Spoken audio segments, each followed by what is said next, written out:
Alright guys, hope you're all doing well, hope you're all keeping safe. So, got another video today. This time we've got the PTS Wave 2 patch notes, and I want to go through these. These aren't quite as extensive as the PTS Phase 1, but there's some changes in here that PvP players are probably going to like, and there's some other changes and bits and bobs we're going to go over here. So, it says, we're glad to see that you're all participating in the PTS for the upcoming Title Update 11.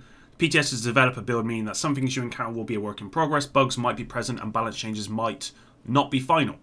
We want you to be part of the journey to make T11 the best it can be, and we highly encourage you to leave your feedback and bug reports on the dedicated PTS forums. Wave 2 focus is on improvements to the summit and PvP balance changes.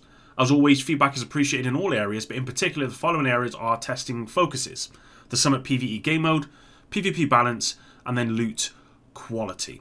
So before we get into this, guys, just to confirm, if you didn't watch yesterday's video, the summit and TU11 is coming out, and I believe Season 3 is coming out on September 22nd, so only 11 days. Basically what's going to happen is the PTS is going to end next Friday, I believe, and then it's going to drop on the 22nd, and the summit's going to come out whether it's finished or not. I presume that's because of Ubisoft and they're having to drop it, and they're going to iterate on it over time as well. So that's, if you didn't know that, that's when it's coming out, and that's what you can expect. So it says here, the summit, and I did cover this recently, but I'll go over it again for you guys, added greater variety and diversity in objective types as you progress through the summit, and this is very good news. This is one of the biggest pieces of feedback they got, was that there wasn't enough variety and there wasn't enough diversity in objective types. I would also say that that also applies to NPCs, because I believe that there's certain NPC types that just don't appear in this mode, and there should be. But again, they're going to iterate on that stuff over time. Change the hostage revive timer to be longer, giving more leeway to reach them before the objective fails. I'm not so sure that this was a big issue, although I did see people failing a lot on this in Legendary, because, you know, it's Legendary and you can't really come out of cover too much. But yeah, they've increased that. Increased the radius of the hack zone for EMP objectives. Again, this is a good thing. Increase the amount of loot caches scattered around the building, which with contents scale with difficulty. That's good as well, because there wasn't a lot of them, and having more of them which scale with the difficulty you're in is always going to be a good thing. More loot is always going to be better. Reduce the number of directives on legendary floors, 91 to 100. Now has 3 random directives, previously had 4. So I think that's probably in response to the fact that people were complaining about getting forced directives. Personally, whilst I believe this is probably good, I still think that we should be able to choose the amount of directives we want rather than be forced them. But, you know, they've done this for now. Gameplay changes, gear mods. Reverted the increase to status effect resistance mod values from 20% back to 10%. Now, I've not seen any news on this. I didn't realise that, you know, I haven't seen any feedback on the initial changes. So this is comes as a little bit of a surprise to me. Developer comment: after reviewing feedback and considering how the new generic mod slot system will impact the meta, we've decided to revert the changes to status effect resistance mods. The increase in flexibility towards achieving specific status effect immunity through generic mod slots will remain a net increase in player defense. So what they're saying is that basically it was just too much. The increase was just too much. It meant that people could put on a couple of mods and they would nullify another build completely, and really you're not having to invest in that kind of system. And so what they wanted to do here is they're trying to make it so that you have to invest more. You're going to have to invest double into those mods in order to get the same impact as you were in the PTS. It says all improvised crafted high-end gear now have generic mod slots, including gloves and knee pads. So this was something that was picked up. I saw this on Twitter, I believe, where you craft a high-end gear improvised mod, and it still had the mods that we got on the live game rather than generic ones. So they fixed that. Named items, death grips, increase the armor on kill from 5% to 10%. I think that's a good one. I don't see many people using death grips, so having someone like this, which armor on kill is going to be very good with the new Hunter's gear set and other stuff, so I think that's a good one. The mop increased the armor on kill from 5% to 10%. I thought the mop was pretty good anyway. When I tested it on the private server, I thought this was pretty good. So having this increase is always going to be a good thing, especially for PvE. I think this might even be good in PvP, actually. Exotics, Memento, lowered the bonus armor gained on trophy pickup from 20% to 10% per armor core, but the bonus armor gain now stacks. Okay, so I mean, again, I've not tested this. When I did use this in the private server, this did feel powerful, and I've said before, this feels powerful. The bonus armor that you gained, it felt very strong. but now they're going to stack it instead. So it means that you're going to have to get to those trophies within that time period, rather than just kind of get one and get that big boost. You're going to have to get multiple to get a boost, but you can get more. I don't know how that's going to work. We'd have to see how that works out in the PTS, and I'll make sure that I check out the forums for that. Gear sets Eclipse Protocol lowered indirect transmission on kill status effect spread from 15 meters to 10 meters. Proliferation now increases the range of indirect transmission from 10 meters to 15 meters, and increased symptom aggravated damage application from 15% to 30%. So this to me sounds like Eclipse Protocol is going to be stronger, certainly in damage, but the status effect spread is going to be less. So it's going to be confined more, but it's going to do more damage. Talents, Obliterate, increase the number of stacks of total weapon damage from 15 to 25. So that's quite a big buff there to Obliterate. PvP, reduce the global PvP damage modifier from 0.35 to 0.3. So that means, yeah, you'll see here, this is actually going to make time to kill longer.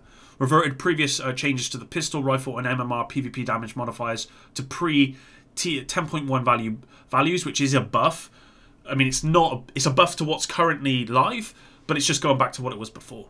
Small increase to shotgun PvP damage modifier to match global damage reduction and retain pre-TU11 time to kill, and slight reduction to overall SMG PvP damage. It says, developer comment, the above changes should result in a small increase to time to kill at medium to close range, whilst keeping rifles and MMRs deadly at long ranges. And I think they had a lot of feedback about rifles and MMRs need to be deadly at long ranges, and I agree with that. They absolutely do. And, you know, SMGs and, you know, assault rifles need to be good between short and medium range, and SMGs need to be good at short range. So I think that's good, keeping them in their meta. If you're fighting someone with an SMG at 30 meters and they're using a rifle or an MMR, you should pretty much lose if all hits are on. But so hopefully this will make that be the case. Crusader, Reflector, and Striker shields now take 33% more damage in PvP. People who are using shields won't be happy about that, but you know, the shield meta was very strong. Being able to use a shield and do a hell of a lot of damage was pretty much the meta in PvP that I'd seen, along with Riot Foam. So this will probably be good news. Riot Foam Chem Launcher base incineration lowered from 3 seconds to 2 seconds in PvP. The more they do this will be good news. I hate the Riot Foam. I don't play PvP not because of this, but I know that if I went into PvP, this would be my biggest gripe. So this is always going to be good. Along with this, actually, Firewall Specialization talent, Fiery Response, no longer amplifies a 5 meter burn on armor on break in PvP. That is very good news. The one time I did play PvP recently, this frustrated me. And I know a lot of people are giving feedback about this being removed, so this is good news.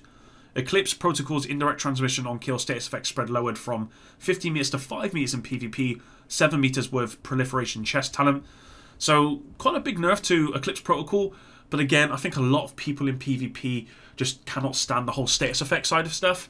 So really, not making it so that it doesn't exist, but making it so that it's not quite as strong is going to be, I think for the most part, probably welcome news. It's still going to be there. It's just the actual, the spread is going to be much more confined than it is now.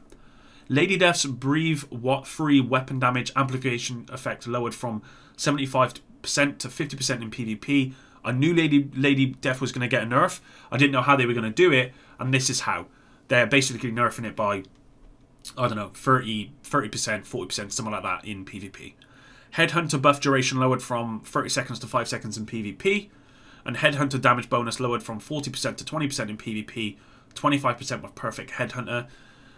I don't know about this, whether this is a good or bad thing. I already think that people who do use marksman rifle builds with Headhunter and do, almost one-shotting people, probably one-shotting people, they're probably not going to be happy about this. I think the buff duration is a good one. I'm not sure about the damage bonus, but then again, I've not tested it, so I just don't know. Let me know if any of you guys play PvP and use Headhunter with a marksman rifle or a rifle. Let me know. But let's not forget that they're nerfing this, but they're also going back to the normal PvP modifiers that were there pre-T 10.1. So this could work out. I imagine if they went back to pre-10.1 and then had these at those values, the normal values of 40% and 30% duration, that it could be too much, and that's probably why they've made these adjustments. Bug fixes, Fix an issue which allowed players to finish the 100th floor on the summit without actually killing the enemies. Fix an issue causing only one type of enemy to spawn in the summit on legendary difficulty. Fix an issue causing enemies to shoot through walls on the 100th floor in the summit. I've seen plenty of that stuff. Fix an issue that caused you to be matched with the summit group when matchmaking for main missions. Okay. Fix an issue causing the shade crate disappear briefly after completing the hold shade crate objective in the summit. Fixed missing specialization tutorial when boosting a new character to level 30, and fix an issue which caused all trap variants to become stuck in the ceiling. So there we go, guys. Let me know what you think in the comments down below to these changes. Again, I'm just going to look at the forums and see what people say about these changes and their own testing, because I'm not able to test this on the PTS myself. What I think is a good change here is probably the memento change. I hate nerfs, but you know, memento is a very, very strong piece of gear. It's probably meta by a mile. Whilst I don't like nerfs, I like balance. So if this is going to give us balance, and that's good. I also like the fact that the time to kill in PvP has been increased or decreased, however you want to look at it.